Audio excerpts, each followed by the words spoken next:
Hello everybody, my name is Anthony. Today I'm joined by my friends Talis, Nazanin, and Mahari. And we're here today to talk about a problem in our country. The problem? Discrimination. Discrimination is any mistreatment against a person or a group of people based off of race, sex, age, religious affiliation, or any other characteristic really. Now, discrimination has been a fact of life in the United States since the very first settlers arrived at Plymouth Rock. These settlers' discrimination against the Native Americans led to the theft and violent action against the Native populations. Discrimination would continue in the United States with some notable examples including the Jim Crow laws of the South and the don't ask, don't tell policy of the military. Look, we get it, you're probably saying. Discrimination is awful. Obviously, it's terrible. Who would argue against that? That picture right there is probably what you think of when you think of discrimination.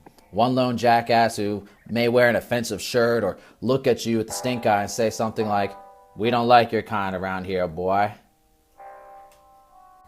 These people do exist, and while it's disgusting, the worst form of discrimination doesn't present itself as one slimy individual mistreating another individual. No, the worst form of discrimination is legally sanctioned discrimination against entire groups. Discrimination that's not only tolerated by the law, but is in fact protected by it. When you think of discrimination, you should not be thinking of this. This is not the face of discrimination. This is the face of discrimination. This is HB 1523, a bill introduced in Mississippi that's described as, and I quote, "a Protecting Freedom of Conscience from Government Discrimination Act." Bit of a mouthful. CNBC had this to say on the matter. We have got some exclusive news tonight related to a story you may have heard about in the past few days out of the great state of Mississippi. The Republican governor in Mississippi, Phil Bryant, this week he signed a new law that says if you're a business in Mississippi, it is legal now for you to advertise that you will not serve anyone who is gay or transgender. You can put up a sign in your business that says, "We don't serve gays here." Under this new Phil Bryant law, it will be legal in that state to refuse to serve even a straight person if you believe that straight person is living in sin with another straight person without a license to do so. This bill is just a drop in a larger wave of anti-LGBT discrimination that's being seen around America today. But it's not the only discrimination that LGBT members face. Today, depending on what state you live in, you can face great difficulties getting housing, employment, or even just basic goods and services. Nazanin has more on housing. Housing is one of the things that most Americans take for granted. An upstanding citizen who has the money should be able to buy or rent a home. Money and good moral character, however, are not always enough to secure housing if you happen to be gay. A Michigan Fair Housing Commission's study found that a substantial number of individuals experience discrimination in the housing and rental markets based on their sexual orientation. This study found that 30% of same-sex couples were treated negatively when attempting to buy or rent property. They were shown less desirable properties, quoted higher rent prices, and some encountered landlords and real estate agents who outright refused to sell or rent properties to the couples. On top of that, these same gay individuals reported verbal harassment from these landlords and land leaders. This is a tragedy. But what protections are available for LGBT members? Federal law lends no properties. The Fair Housing Act prohibits discrimination in the sale, rental, or financing of their properties based on race, color, national origin, religion, sex, family status, or disability. This act does not protect people against discrimination based on sexual orientation or gender identity. Although there's really no guarantee that members of the federal government want to step up to protect LGBT rights anyway. Republican presidential candidate John Kasich, the governor of Ohio, waved his hand over the recent outcry over Mississippi's and North Carolina's passage of anti-LGBT laws. Kasich's going on to say that the people who are being discriminated against should just stop whining. And I quote, "If you feel as though somebody is doing something wrong against you, can you just, for a second, get over it, you know? Because this thing will settle down." That statement actually happened. A presidential candidate said that. Kasich would speak later on the need for balance. The balance he speaks of is the balance between the religious right who oppose pro-LGBT legislation and the LGBT members themselves. I just wish that everybody would just take a breath and calm down, because you see, trying to figure out how to legislate that balance is complicated, and you keep doing do-overs because nobody gets it right. Governor Kasich wants to court both sides of this issue, the pro-LGBT and their opponents, the pro-religious freedom. These are the stakeholders, if you will. More on that later. So housing protection for LGBT members falls to the states. As it stands, however, only 20 states have housing non-discrimination laws that cover sexual orientation and gender identity. These states are shown in dark green. 2 states, Wisconsin and New Hampshire, offer protection for sexual orientation discrimination only. The majority of states, 28 in total, offer no discrimination protection whatsoever, and 3 of these states have laws that actually prevent the passage or enforcement of local non-discrimination laws. These states include North Carolina, Tennessee, and Arkansas. The states aren't the only ones who can pass non-discrimination laws. Across the nation, LGBT members and their supporters are campaigning for their council members and mayors to step up and support the passage of these protection laws. This January, the Oklahoma City Council voted to add LGBT protections to its housing discrimination ordinance.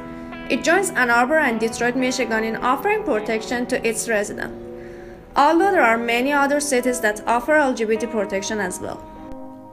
Of course, in order to buy a house or rent an apartment, you'd first have to have a job. And across the nation, some members of the LGBT community are having trouble securing even that.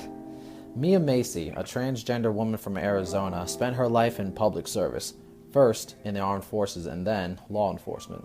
After completing her college education, she was offered a job with the Alcohol, Tobacco, and Firearms Agency in their forensics division. She quit her old job and made all the plans necessary to start her new life. However, she received a call just days before the move that told her she would not be receiving the job. Within 72 hours, I was notified that the position was no longer available. And like everyone in the world, I was watching the federal budget fail. It looked like government was going to shut down. They had sent me, she said that she had lost all the positions. She wasn't going to be able to fill any of them. Sorry about that, but you lost your job.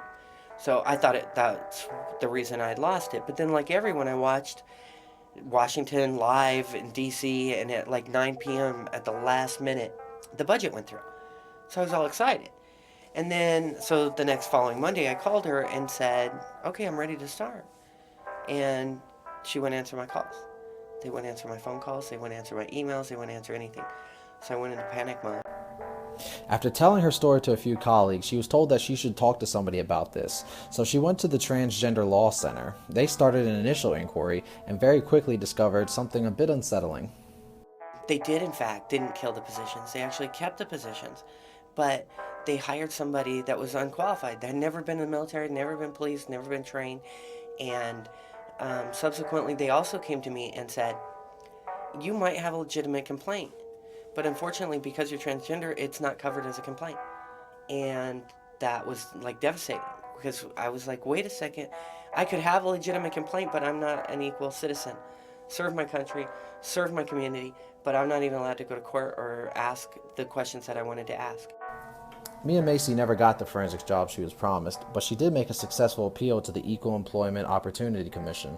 They voted unanimously, 5-0, to include transgender persons in the 1964 Civil Rights Act. The difficulty she faced in getting hired for that job echoes the difficulty that many LGBT members face when looking for work. But even if they do manage to get hired, many of these people face harassment or the threat of termination if it should get out that they're gay or transgender. According to the ACLU, right now, 28 states lack employment protection laws for LGBT members. These states are predominantly in the South and Midwest, but they also include mid-Atlantic states such as West Virginia and Pennsylvania. So far, we've talked about housing and employment discrimination, but even if you aren't homeless and you do have a job, businesses may refuse to do business with you. Citing their religious beliefs, businesses across the country are refusing to sell items and services to homosexual couples and transgender individuals. The owners of an Oregon bakery were recently ordered by a judge to pay $135,000 in damages to a lesbian couple, a couple that the bakery had refused to sell a wedding cake to. This is only one example, however, of a business refusing to provide service to certain people. Tala says more. Kendall Oliver is an Army reservist from California who chooses to wear her hair shorter than many women. She has been cutting her hair short since high school, and she usually cuts her hair herself, but one day she decided to get a professional cut. When she went looking to get her hair cut at a local barbershop, however, she ran into a problem. The problem was the owner himself. When Oliver asked for the same haircut as the man sitting next to her, the owner refused. Also out of date. I made an appointment online, and when I got there, I was refused service for being a woman. Kendall Oliver is an Army reservist who chooses a shorter style. With rave reviews online, Oliver showed up to get a haircut on Tuesday. The barbershop said no. Honestly, I was very offended, felt humiliated as well. It was kind of embarrassing. I didn't know how to respond. I didn't really have words at the time. But Oliver found those words a few hours later on Facebook, telling the story and drawing attention to what happened. I don't think that's how someone should be discriminated against, whether they identify as male or female, transgender, person's a person. Oliver doesn't like labels or gender identifiers, part of a growing section of the LGBT community. Oliver even called the shop after leaving, trying to explain further. They still refused. They need to know that, it is hurtful. And with buzz online drawing attention to his shop, owner Richard Hernandez also has something to say. It's not our intention at all to discriminate against anyone based on their sexual orientation, based on their gender, or any such thing like that. As a devout Christian husband and father, Hernandez says he doesn't believe women should cut their hair at all. Ever. The Bible teaches us that a woman's hair is given to her for her glory, and I would not want to take away any of her glory from her. No one living in America will want to have to face such discrimination. Unfortunately, even the dead can face discrimination in America based on their sexual orientation. Julian Evans was a 42-year-old gay man from Tampa, Florida. After his recent death, he wished to hold his funeral at their family church, the New Hope Church. The church denied the use of the church after the pastor was informed that Julian Evans had been married to his husband for 17 years. Pastor T.W. Jenkins said that, in quote, he was not aware that Jenkins had a husband and that this was not in keeping with his religion, so he would not be comfortable holding the services at his church, end quote. In most of these cases, the ones denying the service are saying that their religion prevents them from serving gay and transgender people. When interviewed, the owners also believe that they have the legal right to discriminate against their potential customers. Now, of course, in many cases, that's simply not true. The Constitution doesn't protect you from everything. The Constitution doesn't allow you to do or say anything you want. If you take out a TV ad that claims that your neighbor is a child molester, you're going to be charged with slander. And if you discriminate against someone based on your religious beliefs, that might also get you into trouble. And it might end up with you having to pay $135,000 to the state of Oregon. Senator Bart Hester from Arkansas is one of the nation's legislators who's pushing for religious freedom laws. He represents the conservative right and those who support freedom of religious expression. Here's a short clip where the senator explains that his state's religious freedom bill doesn't give an individual the right to discriminate. Rather, he explains that his bill allows individuals to simply hold and express their deeply held religious beliefs. In theory, your law would allow, under the auspices of a religious freedom, right? A small business, the owners say are very religious, they don't believe in gay marriage, or they don't believe in gay couples, right? So they then do not have to serve a gay couple because of their religion, right? That is what your law would allow, among other things, correct? Well, no, I disagree, and I'd like to go back and say that I feel like a majority of Americans are on my side on this issue. This bill does not give an individual the right to discriminate. This gives an individual the right to hold their strongly held religious beliefs and a right to the First Amendment and the freedom of speech. So what I don't understand is, okay, so I understand you're saying this is to express their religious beliefs, but you are saying at the expense of someone else's freedom. So if my religious beliefs say I don't serve someone who's gay, or I don't serve someone who's black, who's marrying someone who's white, I can deny service to those people. Again, you know, I disagree. This bill is not about discrimination. This bill is about the First Amendment, a person's individual right to believe, and your rights stop where someone else's rights start. I mean, that's the basis of what America is.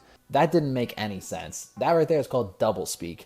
Doublespeak is when a person says one thing, but they really mean another. He's saying essentially, we're not saying you can legally discriminate against the gays. That's not what we're saying. We are, but we're not. But we really are. Senator Bart Hester would later go on to say that he doesn't believe members of the LGBT community should receive special rights. I want to be treated equal just like I want someone from the LGBT community to be treated equal. I want to be fair to them and I want to be fair to me. They shouldn't get more rights than I do and I shouldn't get more rights than them. The problem with that statement is this.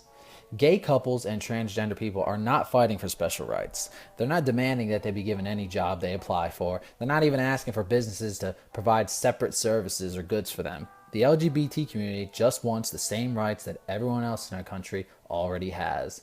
Federal law says that they're allowed to marry one another, but as it stands, gay couples may not be able to do all the things that married couples usually do. They may not be able to find a place to live, enjoy the services and products that we all take for granted, or even get a job to pay for all those things. Right now, the states provide all the protections, but maybe it's about time we fix this problem nationally. Maybe it's time we say to ourselves that individual states may be able to make decisions about state birds and liquor laws, but it shouldn't be up to individual states to make decisions regarding civil rights. In short, religious freedom is not a justification for discrimination. Someone's sexual orientation or gender should be a non-issue whenever it comes to business. I'd like to thank you all for your time, and I'll leave you with this. Ellen DeGeneres gives us a fine summation of our topic. Sometimes I think it's easier to explain things if you break it down. So imagine this. Okay, so two cupcakes walk into a flower shop, and they want to buy a dozen roses. But the florist doesn't believe in selling flowers to cupcakes because they don't have any money. But gay people do, so sell them damn flowers.